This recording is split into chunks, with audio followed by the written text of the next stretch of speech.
makes for familiar reading, doesn't it? The majority of possession. But where were the shots? Where was the urgency? How on earth are you expected to win a football match if you have 0 shots on target?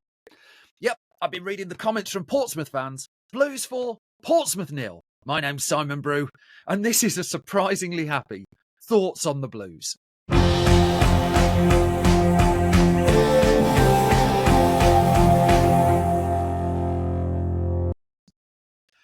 Hello, and a very warm welcome to Thoughts on the Blues. I mean, I've got nothing to moan about. Lord knows what we're going to end up talking about. But Blues won 4-0. Blues won at a canter 4-0. I mean, I'm sure we'll get into this, but I'm still, like, the evening after the match, happy. I mean, what? It's been a long time coming that we've seen a performance that matches what we think are the players we've got. But, I mean, the signs were good, actually, here when we had no injuries in the warm-up. We got through the whole warm-up with no one getting knackered or anything like that. But we'll get into all of that.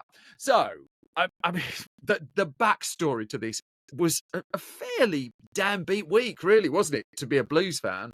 Following the, let's go with sombre, defeat at Bristol City last weekend, the whole energy around Blues has been a little bit flat, really. That it sort of felt like it was coming to a moment that we couldn't keep having all of this possession and no shots. We couldn't keep moving the ball forward slowly. We needed more zip. Chris Davies said this in his post-match interview against Bristol City as well. But the problem with Chris Davies saying in his post-match interview there is, I mean, we're 10, 11 games into the season, and it's not the first time it's come up this season. We've looked a team for the bulk of our championship return slightly less than the sum of our parts. And we've had players sent off, we gifted goals. And I know, I mean, it's easy to sit here and say, look, not had the rub of the green sometimes. If that decision had gone that way. And we've had some truly terrible referees, as have other championship teams. Firm believer, league tables, in the end, don't lie. And the league table hasn't made great reading as a Blues fan. And after the Bristol City game, I think a lot of us look forward to the fact that 3 of our next 4 matches were at home and something had to change. And I mean, spoiler, something really changed. And what a joy it is to sit here and talk about it. So just in terms of the lineup that we got on the walk up to the ground, I knew things were going to go well when I got a parking space a lot easier than usual. I mean, little matters like that on the way to the ground. I had a hell of a time at the home to Hull match. This time, nice solid parking space, gentle walk up. Even the cup of coffee in the ground was not terrible. All the rooms were there.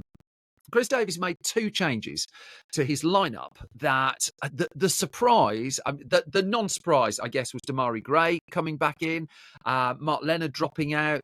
The bigger surprise was Ducksh was back. Ducksh, I mean, remember him? Keshi Anderson drops to the bench. In comes Ducksh, a player that we've spent so much time talking about Kyogo over the last few weeks and how Kyogo is this elegant, graceful striker who doesn't seem to be able to score a goal. And lots of us are convinced that the moment he does, he's going to go mad. But for the moment, a lot of the emphasis has been on there. But over the summer, actually, we signed 2 strikers to try and turn round our goal problem. We didn't know it was a goal problem then. We hadn't had one last season. We had Alfie May willing to like putting a shift left, right and centre. Alfie May wanted to leave, as I understand it, for more first-team football. But the recruitment back in July, August, I didn't hear many people complaining. I certainly wasn't, about having Marvin Ducksh come in as the physical centre forward and Kyogo come in. So Kyogo will come to.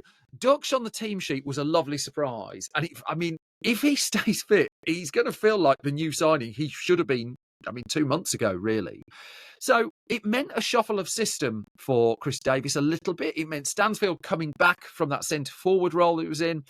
And I mean, on paper, you're just like, okay, we're going up against a Portsmouth team, not in the greatest of form, really.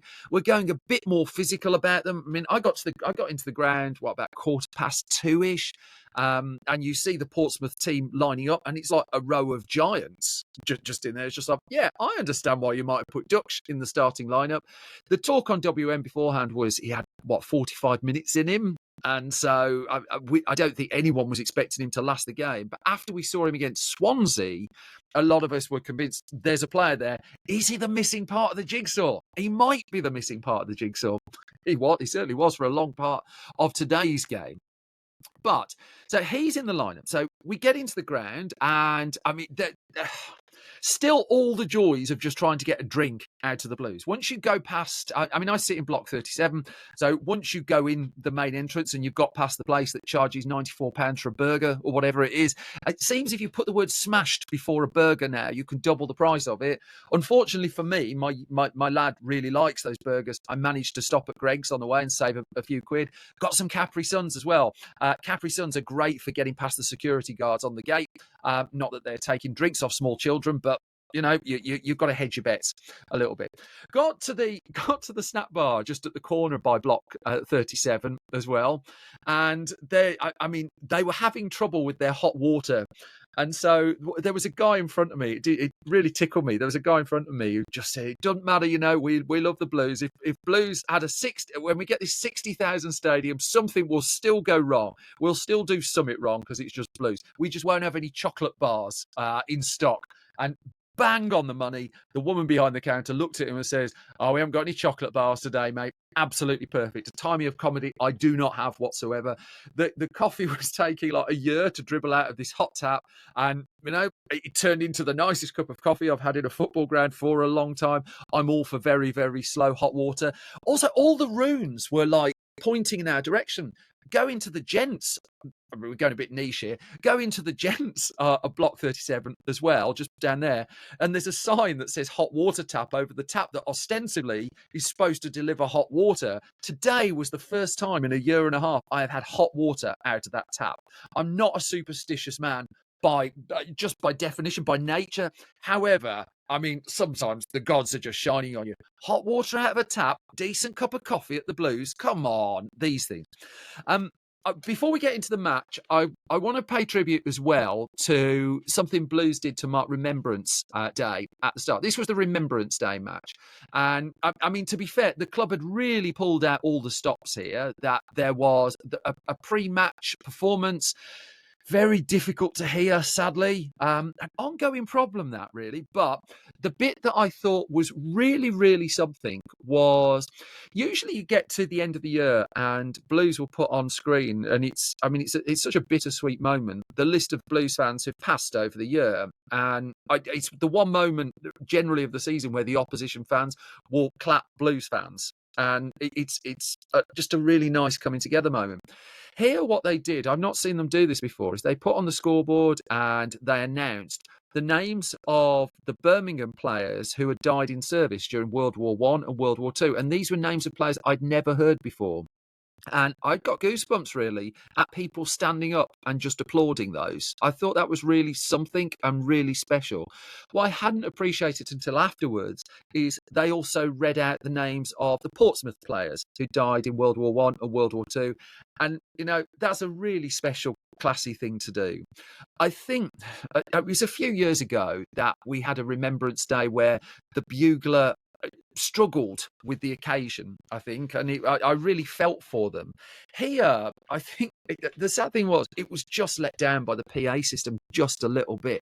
And so there was clearly, you could tell from the people in the main stand close to what was going on, some really terrific stuff going on. But us over the other side couldn't hear it.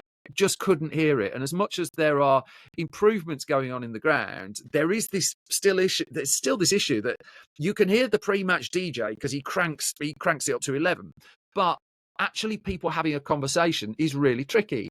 And so the star for the day at half-time was Noel Blake. And Noel Blake, I mean, those of a certain generation love to hear from Noel Blake. Not a chance. I just watched on a screen as Noel Blake's lips moved and not a lot else really. I mean, it's just like the PA system at the ground is I don't know. It's just, let's just say, slightly on the erratic side. Sometimes you can hear it a treat, sometimes not.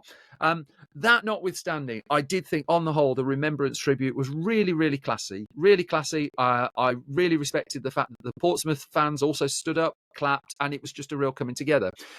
The bit that mars it just slightly is, what is the problem with adult human beings just having an STFU moment for 1 minute of their lives just to pay some respect? How is it that you ask for a minute's silence for people who have fallen in conflict for us, and you just can't shut your trap for less than a minute? It was really less than a minute. Why is this? It boils my piss. Really, it's just a simple mark of respect. All you've got to do, no one's asking you to go into battle. You just shut up and recognise and say thank you to the people who do. So I wanted to get that off my chest because it really did irritate me. And there was a guy in the Tilton who just screamed at them to, please, will you not say anything? And you're just like, well, that's part of the problem, isn't it? You know, because then the fans over there are chuckling and stuff like that. And I heard noise from both Portsmouth and Birmingham fans. A very, very tiny minority. But by God, just shut up. Just for that. Anyway. So, game begins. Out come the two teams. Let's do the football. I hugely admire the Portsmouth team's commitment to being visible wherever you are, no matter how dark the world is. I have rarely seen such a glow-in-the-dark football team. I mean, it was almost a case you wanted to turn the brightness down on their shirts. Out came this... I'd missed their team lineup. Out came this relatively tall collection of players in very, very bright shirts that would have been dimmer if they'd been set on fire, really. I mean, they looked like they were working on the roads in the middle of the night. It was that kind of level of day glow high-vis that they were wearing. And yet their ability to find each other with a pass was diminished, I think. And you can't say that they can't see each other, because by God, can you see them? I mean, I could have been over at the Hawthorns. I could have seen them. I wouldn't have been over at the Hawthorns. But I mean, I was a bit curious when I saw just the physical size difference of the two teams coming out. I mean, at one point, I thought James Beadle was looking up at them like this a little bit, and he's like 9 foot, as previously discussed. But, I mean, a lot of us were quite curious what Blues team's really going to turn up. So before the whole game, there was just this groundswell of optimism in St Andrews at Knighthead Park. There was, and partly as a result of the fact that we'd had an international break. We hadn't had any football for ages, but also just like the feeling this is a game we should win. And we know how Hull turned out. The build up to it felt a little bit more subdued. I do think it was tempered slightly by the fact that the Remembrance things were going on. And so it wasn't a consistent 20, 30 minute build up and eruption of noise and all that kind of stuff. And in fact, the players just like walked out. They hadn't even started the music in time. The fireworks were going off, and it was just like barely anyone had noticed the two teams were coming out. And so there wasn't really a chance to get a fair reflection of where Blues fans were ahead of the match. I will say, I think most of us felt that, and no disrespect to Portsmouth here, that if we're going to compete in the Championship, home to Portsmouth, the team below us in the league, and let's face it, we've only been getting points wins against teams below us in the league, if you look at the table now, was a winnable game. You have to view that as a winnable game at home. It's not arrogance or anything like that. It's just like, you've got to believe you can win your home games. Inside 10 minutes, I'm curious why we weren't several goals up. And so, have we got off to a start as good as this all season? Possibly against Bristol City, where Patrick Roberts knocks a shot wide in under a minute. This time, what a difference Marvin Ducksh makes to our team. I mean, you talk about looking for the component part that will lift your team. And there's a moment inside the first minute where you've got Bursick in the Portsmouth goal trying to clear, and Ducksh is just bombing down at him. Imagine being Bursick and seeing him running towards you, this tank of a man, just closing you down. And, you know, was it Stansfield in the end that just closed in, got the ball, got it to Ducksh, got the shot in. I can't quite remember. I've not seen the replay. But again, for the second match running, we've closed a keeper down. We're nearly 1-up in under a minute. Then Ducksh in, 5 minutes in? I mean, it wasn't long, was it? His footwork for a player of his physicality is quite something. I always used to be bemused by the fact that I always felt Kevin Francis, remember him, was better with his feet than his head. Ducksh, I mean, we've just not seen him, have we? Really, apart from one game full on. We might have a player here. I mean, his footwork in the box and his little twists and turns get us a penalty. And just like, we've got a penalty, like 4 or 5 minutes. The guy sat next to me in the stand was only just arriving, like 4 minutes in. He was running a bit late. He walks in, we get a penalty. It's just like, you can walk in again at exactly that moment in time. Stano comes up, takes the penalty. Bursic saves it. Fair enough. I mean, no criticism of Stano there. You take the penalty. 70% of them go in. What was really impressive was how quickly we recycled the ball. Iwata, I think, who had an amazing game. Fires it over. Stansfield misses the easy chance then. I don't begrudge a penalty miss. The tap in from a few yards out, you're just like, oh, is that going to be our day? But then I remembered the hot water was working in the taps in the bog. Maybe it is going to be our day still. I got a good parking space with very little hassle. The coffee was nice. The caffeine was running through me. 9 minutes into the game, Peck's header. Right, the Lord, the gods just shining down on us.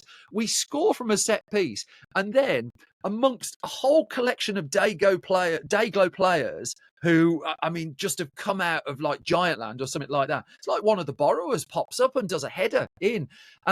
We scored from a set piece. Let's just take a second and smile about that.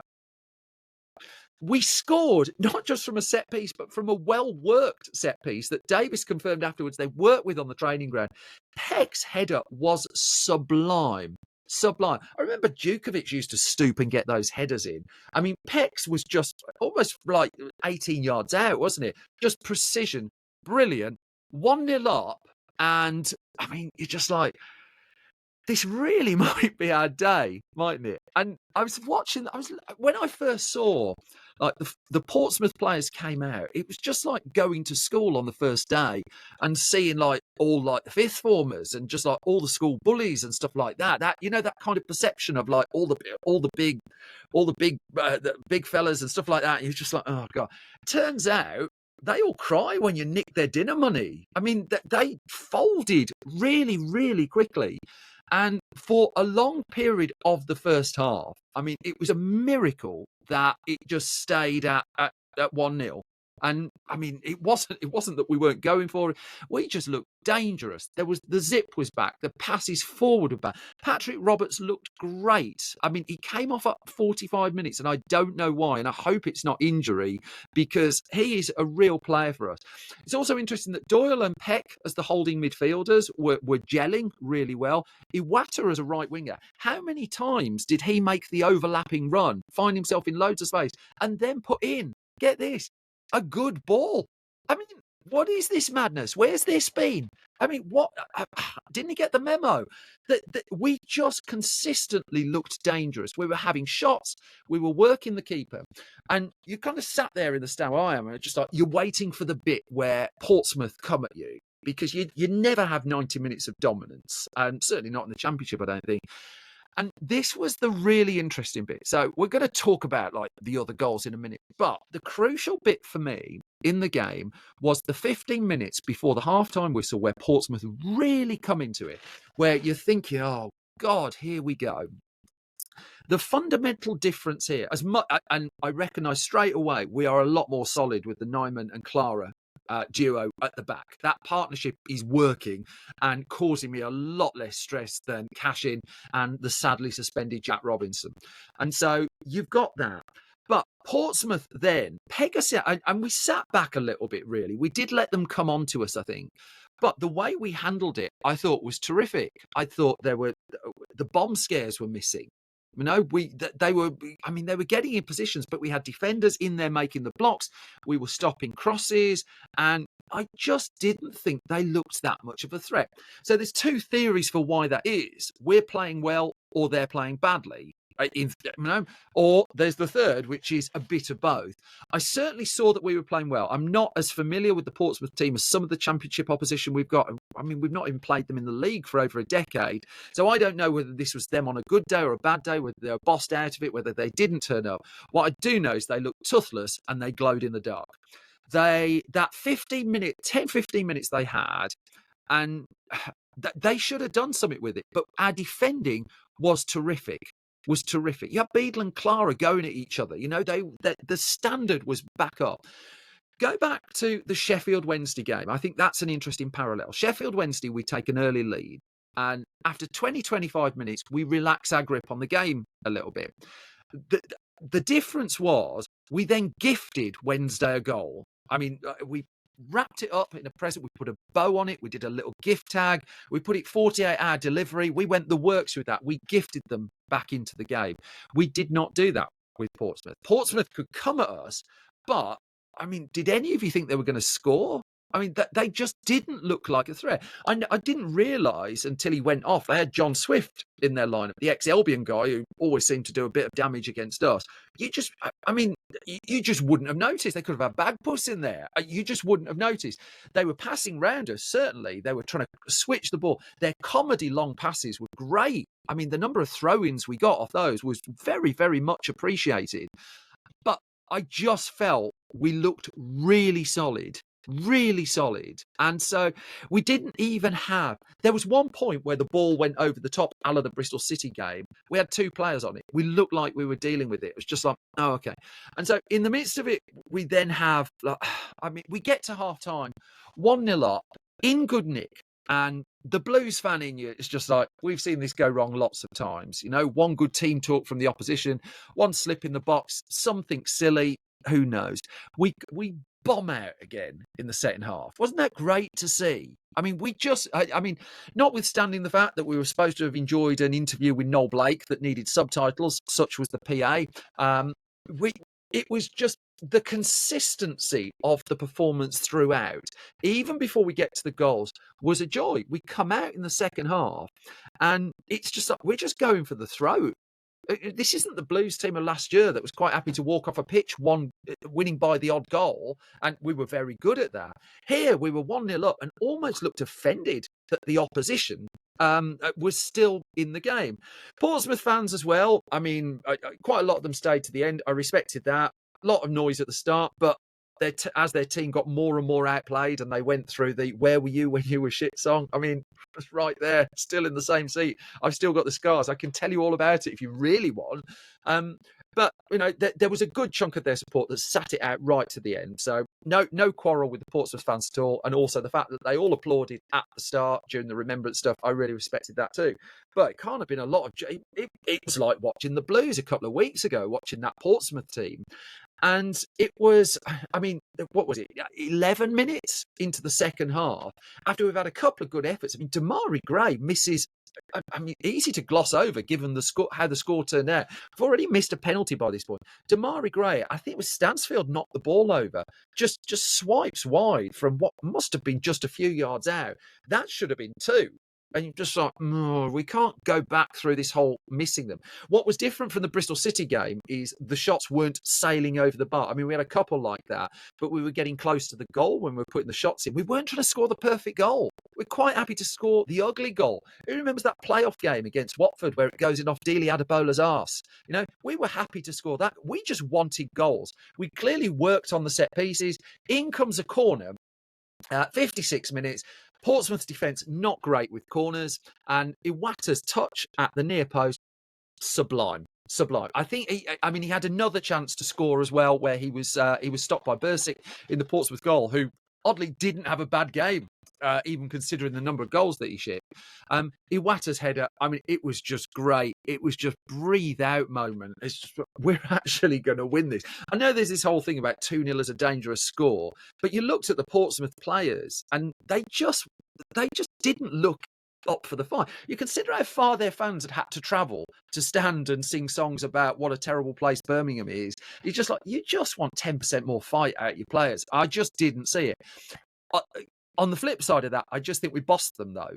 They had that moment before the first half. That's generally where, generously, we give teams a goal. We didn't do that. After that, I mean, apart from they hit the post or whatever it was, right at the very end via deflection and stuff. That was it, wasn't it? I mean, there was just no threat to the goal. I mean, James Beadle at one point could have got his deck chair out, got out a good book, maybe poured himself a glass of wine or something. I mean, he wasn't really particularly tested. He looked a little bit zippier off his line. I still think there's, tiny little thing there. Is he coming off fast enough? I don't know.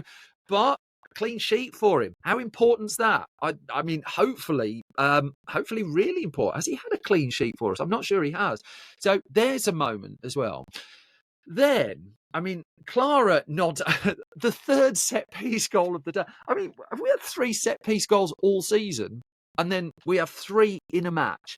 Comes from a superb delivery off Cochrane. His free kick was fast, really hard to defend. Clara finds himself in a ton of space. The header, and Bursic just looks like he looks like he's almost turning away before it's even crossed the line. He just knows he's beaten, and the power with which Clara gets it sits on his backside, arms in the air, and I mean 3-0 up. This isn't right. This isn't like a 3-0 up where we've just picked off a couple of goals at the end. In an hour, we're 3-0 up, and it's a fair reflection of where we were. Don't forget too, Portsmouth, what was it, like 6 minutes into the second half, have made 3 substitutions, which have made miraculously no difference whatsoever to the way they were playing. I couldn't tell you who came, without looking it up, couldn't tell you who went off, couldn't tell you who went on. I just know that some people in Dayglow tops went off, some others came on and made not the slightest difference. I mean, maybe if anything, just let us in a little bit more. But this was ruthless Birmingham. I hadn't seen this team. When was the last time we saw that? This was consistent Birmingham. I mean, yeah, it was such a joy. I think most of us at 58 minutes, as Ducksh went off after a hugely encouraging hour of football, Kyogo comes on, and we're just hoping this is the day. So Kyogo, I mean, Chris Davies wins this one, doesn't he? His selection was right. Playing Ducksh was clearly the right thing. It clearly worked. I still think if we're going to get a tune out of Kyogo longer term, you've got to give him 5 straight starts on the go. Then you'll have a proper idea of, is he going to do it? Because at the moment, do you remember when Christophe Dugarry first signed for us? And it was clear we had a player, but he couldn't get a goal for love nor money. And I think it was against Sunderland, a home game against Sunderland. He finally headed one in. And Sunderland, I think, were bottom of the league at that point, but it didn't matter. He finally got the goal. And it's a long time. I think Djukovic last year against Barnsley, perhaps, where I've seen the Birmingham crowd so want one player to get a goal. Christian Benitez as well. I'd probably put him in that, where the player is clearly like special for whatever reason, but it's just not clicked for them. Kyogo, I mean, it was a sellout crowd, and apart from the Portsmouth fans, I mean, if we were willing the ball into the net for him. There was one that he missed where, again, he was in a great position. There was the header that he got over Bursic's head. Brilliant. If he hadn't been 2 years...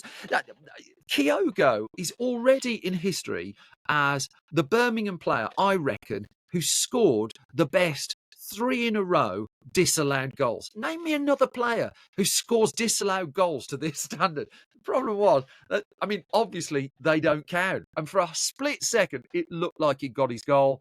Up went the flag. One of the few moments where I noticed the officials, that was actually, I thought on the whole, and I don't think our refereeing's been great this season. I'm not on the Paul Heckingbottom level of thinking we are picked on in the way he thinks Preston are picked on. I thought the ref today was good because I barely noticed him, with the exception of there was a couple of moments where Marvin Ducksh's shirt was nearly over his head. I mean, he's really good at turning a player. I've noticed this. But the defender's just virtually ripping the shirt off his back. and getting no protection. Now, if he goes down under a tackle, whenever you see a big rampaging tank of a centre forward, a referee's rarely likely to give you much. But still, the shirt, I'm not going to show you my back because, it's a family-friendly thing, this. But the shirt's like halfway up his back. He's still not getting the decision. I think there was one decision as well just before half-time where Gray was fouled. You're just like, why hasn't he got that? That notwithstanding, I thought the ref was fine because I didn't notice him on the whole, apart from disallowing Kyogo's goal. God, can we just slip one of these refs 10 quid or something? Can we just do something? Kyogo, hopefully he will get his run. He did nothing to disgrace himself today. What I really loved about when the goal was disallowed is the number of Blues fans who just stood up and applauded him. He's just a joy to watch apart from his finishing when he's onside. When he's offside, he is sublime. And sooner or later, hopefully. But also, we clearly now have another weapon in the shape of Marvin Ducksh, who, it just looks like we've got that different idea, allows Chris Davis to play it in a slightly different way. Even the bloke, three to the left of me, who we call Chuckles because he's like the most downbeat about it all. He was even smiling without the aid of tablets or anything. It was that good a performance. And then Keshi Anderson comes on half-time. He gets his goal, and I think it was timed in the end at 88 minutes. And again, Iwata set him up. His shot takes a deflection, granted. It comes to the point where the fourth goes in. We barely celebrate it because we've been so dominant for so long. There's been no uncertainty. How long is it since you sat in St Andrews? Mansfield, maybe? And been so certain that the result, once we got the second goal, was going to go in our favour. When the fourth goal came in, it was just like, yeah, there's fourth goal, brilliant. Still celebrating it like mad, because it's a goal. You don't want to be like the football fans who politely applaud or something like that. You remember, was it Man City in a cup semi-final and they go 1-0 up and they're, oh yes, very, very. I don't want to be that. We score a goal, yeah, I'm celebrating a goal. We've had so many years of not scoring goals. When we get one, I intend to enjoy it. Very much did. 4-0, basically. The bottom line of this is I'm recording this on a Saturday night after we've had a 4-0 victory, a complete 4-0 victory. We've missed a penalty. We've had a goal disallowed. He was offside. Don't let the facts get in the way of a good story. We dominated a team start to finish. And the question now is, have we turned a corner? Am I allowed to ask that? Have we turned a corner? We have these. We've got the home game on Tuesday against Millwall, and it looks tricky. That I'm not naive. We've not beaten a team who has been above us in the table at the moment. Ipswich are just above us in the table. We're taking a point off them. All of our results have come from the teams below us. So, home to Millwall is a test, but it looks like, A, Chris Davis has found different ways to get tunes out of his players. B, we've got a couple of different weapons. We've got more approaches, really, and ways to potentially unlock a team. And C, we've got optimism. Optimism. Remember that. We just, from start to finish, looked like we really wanted it today, and it was a joy. It was an absolute joy. I can't remember us genuinely pummeling a team like that for a very, very long time. Not so completely across 75 of 90 minutes. We've had control, certainly, but as we've long proven, control doesn't get you results. This time, we got the lot. Iwata, I think, is my man of the match, but I didn't see anyone below 7, 8 out of 10. It was great. It's a terrific time. And it's weird. I've not got much to complain about. Home to Millwall, away to Middlesbrough, right? So they're currently 4th Millwall, 2nd Middlesbrough. Blues 11th at the point this has been recorded, and after 13 matches, 18 points, 4 points off the playoffs, 9 points off the relegation zone. We are going to get, I continue to predict, our highest championship finish for a very, very long time this season. They've just given me a bit of hope. They've just given me the dare to dream. We all know how deadly that is, so I better shut up before I think about it anymore, because the other side of Millwall, who knows where we'll stand, but by God, we've got options. A football team has emerged from the flickers of one that we've seen this season. Long may it continue. Keep right on, chums. I'm not going to curse it by saying anything else. Home to Millwall.